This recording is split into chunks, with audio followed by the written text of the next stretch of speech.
Hello mga ka-London! Loan dito, loan doon. Panibagong araw, panibagong online loan application na naman ang ating re-reviewin. Tara, samahan niyo akong alamin kung ito na ba ang magiging solusyon sa pera problema natin. Kung bago nga lang pala kayo sa channel na ito, huwag niyong kalimutang mag-subscribe at i-click ang notification bell para lagi kayong updated sa mga susunod pa nating mga videos.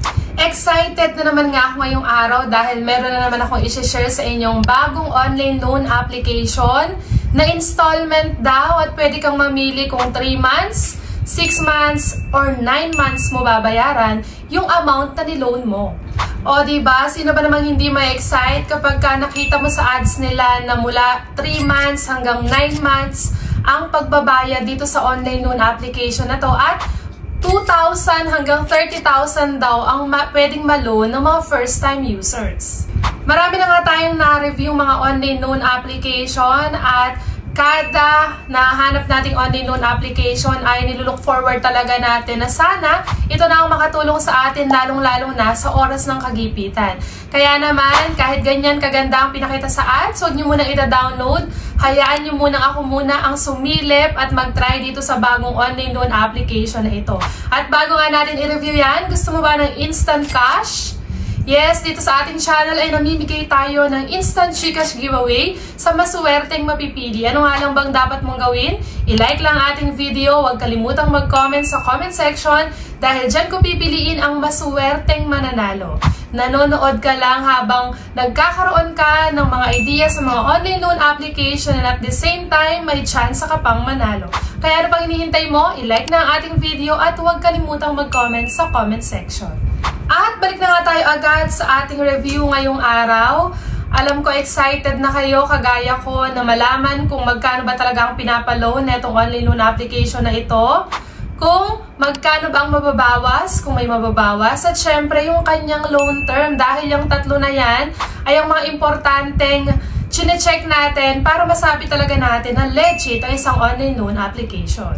Ang online loan application na i-review natin ngayong araw ay walang iba kundi si Access Peso Tala Online PH. At itong si Access Peso ay under ng Credit Plus Microlending Incorporation. And ito nga palang si Access Peso ay madadownload lang sa App Store at hindi siya available sa Google Play Store.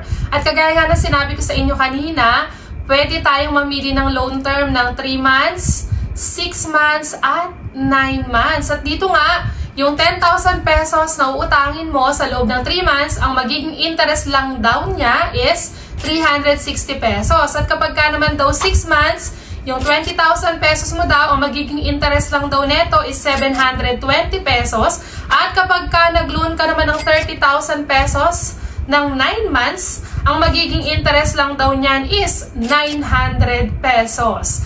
Kapag ka totoo talaga itong napakababang interest na ito, naku, jackpot na tayo. At ito na nga ang online loan application na matagal na nating hinihintay na makatutulong sa atin lalong-lalo na sa oras ng kagipitan. And ito pa nga yung makikita natin sa ads na itong si Access Peso. No collateral, easy loans at maximum daw na 65,000 pesos ang pwede nating mautang. At ito din daw ay easy for beginners, simple steps, quick results. At ito pa nga, sabi pa dito, flexible repayment, stress-free. Naku, sana hindi nga tayo ma-stress dito kay Access Peso. At ito pa nga, sabi niya dito, 65,000 nga ang pwede nating ma-loan. And ito na nga, na-download ko na itong si Access Peso. At dito nga makikita nyo, online application, submit loan application anytime, anywhere, through mobile applications without the need to go to financial institutions. At dito nga pagka-download natin, is ito naman yung lumabas, 58,000 pesos daw ang pwede nating ma-loan, lalo ng mga first-time users. And meron nga daw itong loan term na 180 days daw at meron siyang interest rate na 0.04% per day. So, i-apply now na agad natin yan. And of course, para makapag-login tayo, kailangan nating ilagay ang ating active phone number para makapag-send sila sa atin ng verification code. And dito, nagpalit na naman ng price or ng credit limit na pwede nating ma-loan, 20,000 pesos na lang daw ngayon. So, kung totoo yung 20,000 pesos, malaki pa rin talaga yan for first-time user. At dito kay Access Peso pala, 4 steps lang ang ating kailangan sagutan sa pag-a-apply. So, unang-una na dito yung identity information, next yung personal information, work information, at yung pinakahuli is yung contact information. At eto na nga sa identity information, eto yung mga recommended ID type dito sa kay Access Peso. So, pwede dito ang UMID, driving license, passport, TIN, SSS, voter's ID, health card, at national ID. At kung wala ka pa nga dun sa mga nabanggit ko na yan, meron din sila dito other ID type.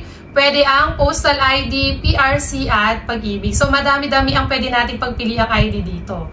And after nga nating makapili ng ID at mapicturean yan at makapag-facial recognition, dito na tayo sa personal information. So, dito hindi mawawala dyan ang education kung anong natapos, marital state kung married ka ba or single, email address kailangan active at nakaka-receive ng messages, kasama din ang gender kung male or female, loan purpose kung para saan mo ba gagamitin yung amount na niloloan mo, address details, home, phone, at number of children. Doon sa number of children, kung wala ka pa namang anak, ilagay mo lang dyan ay 0.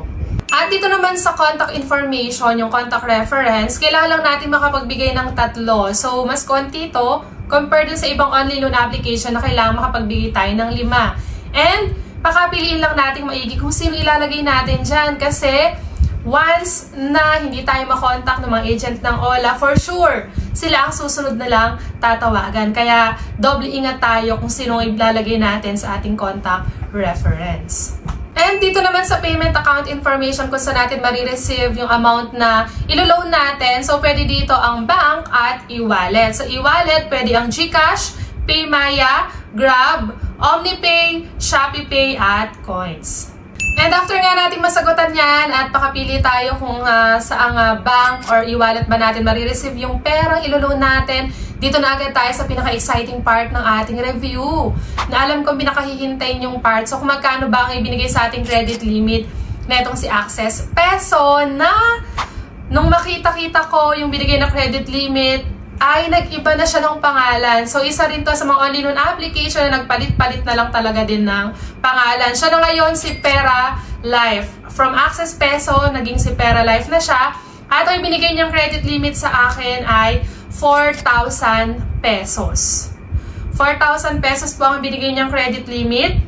Magkano kaya ang marireceive ko na lang dun sa 4,000 pesos? Magkano kaya yung mababawas at gaano katagal yung kanyang loan term? So, unahin ko na agad yung loan term niya. So, si Access Peso na naging si Pera Life is meron lang siyang loan term na 7 days.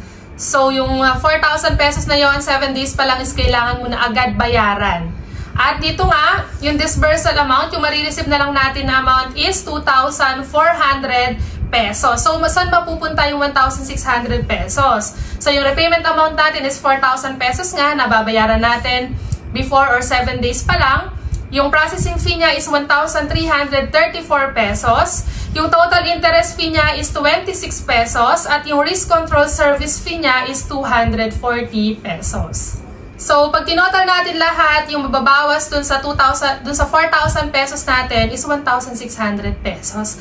Napakalaki niyan, halos kalahati nung niloan mo is mapupunta lang din sa kanila or mababawas dun sa amount. Kaya naman ang marireceive lang talaga natin is 2,400 pesos.